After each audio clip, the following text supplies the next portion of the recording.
Just a third of the way through 2015, officials across the state again are alarmed at the number of overdoses and deaths linked to opiate use.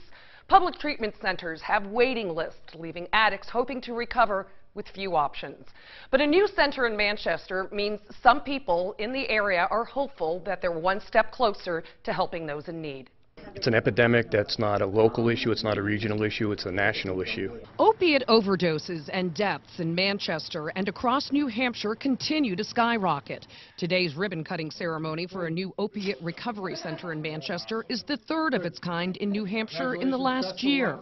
Because there's an overwhelming demand for treatment for addiction. There are thousands of people out on the street using in Manchester who need our help. The number of emergency room visits because of overdoses doubled last year, and as prescription pills become too costly, addicts are turning to the cheaper heroin. Treatment centers around the state are busting at the seams with lengthy waiting lists. Since opening facilities in Lebanon and Claremont, they've seen dozens of addicts get back on track. Large number of patients who are really stable and doing well, who have found employment, who have found stable housing and have stopped using. We see that people get their children back and they get their lives back.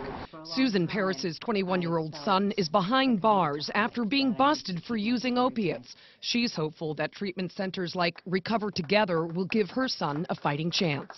You know, I see things where people talk about addicts and, oh, lock them up, put them in jail, and there's someone's son, someone's father, someone's uncle.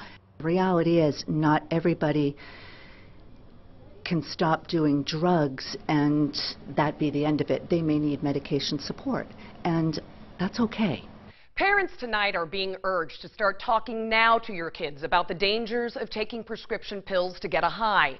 Many will become addicted, some turning to heroin, many of them turning to a life of crime to bankroll their addiction. In the studio, Suzanne Rowntree, WMUR News 9.